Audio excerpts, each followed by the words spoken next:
This is Weebly, the content management system tool that you will be using to produce your company websites.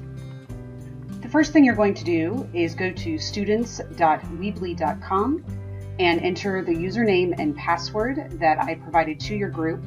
You will eventually go in and change that password to something that your group determines. Upon entering your username and password, you'll click Login. Once you log into Weebly, this is the page you're going to see, and you're going to go straight into Edit Site. The first thing it's going to ask you is to create a website domain. This is where you want to create something that is related to your company website, and press Continue.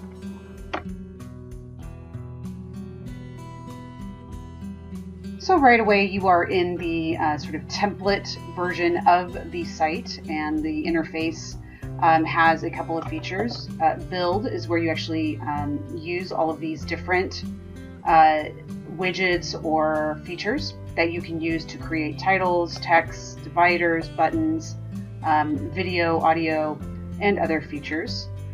We have Pages, which is where you will actually add your, you have your home page, which is your main site, your About, your locations, your products and services, About Our People, and other subpages.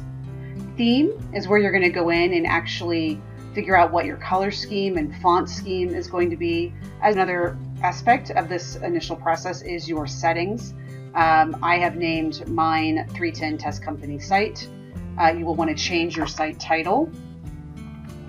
You can ignore all of the other settings for now that are in this page. We will go back in later and start to adjust some things related to search engine optimization.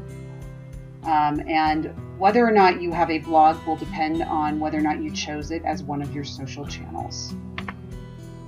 To change your password, you're going to hit the W in the top left, and you're going to be taken back to this main page. You're going to go into Account Settings, and this is where you will see your user settings, and you can change your password right here to whatever your group would like it to be.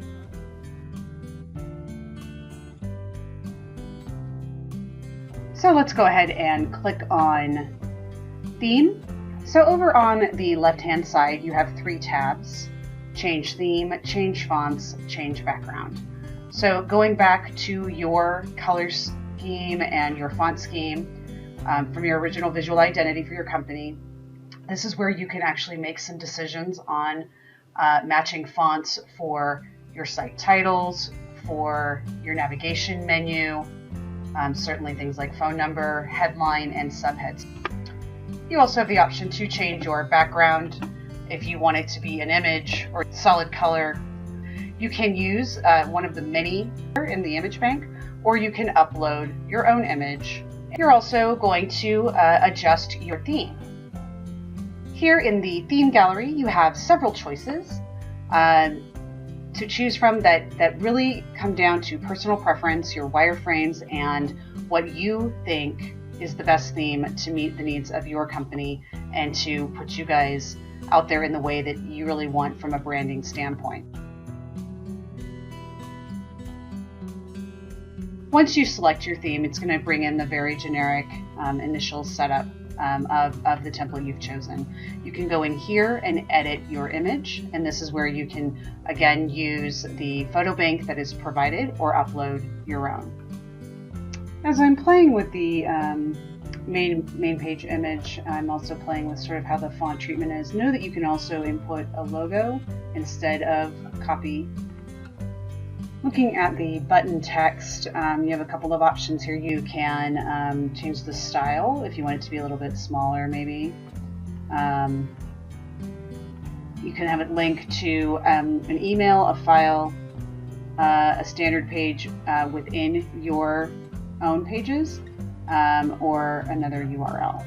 I'm ready to start to play with my pages and actually start to build out my pages. Taking a look at the required pages for each of the company websites. To begin, I recommend setting up your pages kind of one by one, all of the required pages, and then going back in later to actually tweak them and add photos and modify the different elements. So what you're going to do is use the plus sign, And you've got standard page, blog page, external page. External page just is an outside URL. Blog page is if you wanted to have a blog built into your site as part of your social media engagement, or most of you will be just sticking with standard page. So if we did standard page, about us, you don't want to hide the navigation. You have a couple of options with your header. There's the tall header, there's the short header, there is the no header at all. There is a landing page, just a large image, and last there is what's called a splash page. You can choose any of those. I'm going to go ahead and stick with tall header for this one. Visibility, you're going to leave it public, and advanced is where ultimately we will be entering in search engine optimization information. As you create each page, you're going to have an option here to go over and choose a layout. So for about pages, you can take a look here at the various samples that they have. What you're looking for in an about page is typically in a photo, a place to have additional links and additional navigation, and there's plenty of great samples, so I'm just going to go ahead and choose one and go ahead and in the layout preview keep it. Later we can go in and actually tweak the content, but I'm going to show you a couple of more things before we do that.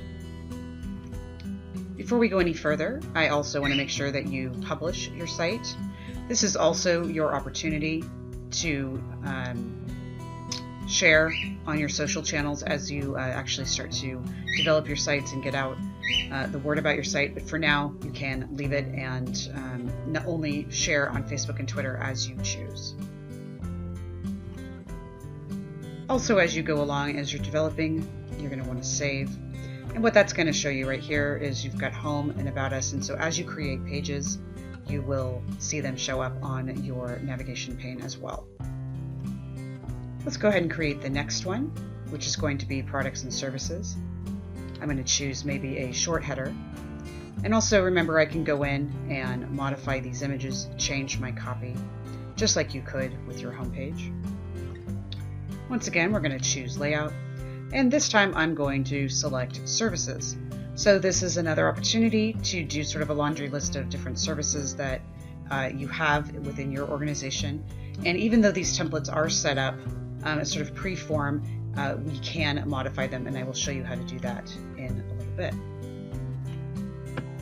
Just as I did before, I'm going to save that. I'm going to add another page, and this one's going to be like a meet our people or about our staff.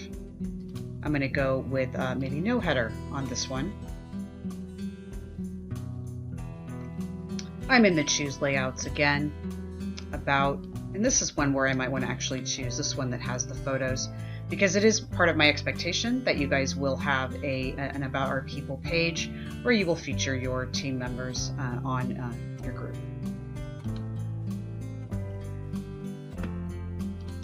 Saving again, ready to add my next page. I'm going to go standard again, go with location. I'm going to have maybe another no header. So for my location page, I'm going to choose another layout. I think I might keep this one pretty simple. Maybe I'll have a series of photos to really showcase my community. Choosing my layout, looking at contact, and selecting one preferably that has a form, as you guys are also going to be building your database as part of this process, especially in support of your email marketing campaigns that you'll do. Last step on this initial build is to save and publish, and once again, I'm not going to share it to my social channels quite yet. This closes out part 1, and in part 2 I'm going to get deeper into how you modify layouts, use the build function to bring in your own elements, as well as manage your photos with attribution and citation.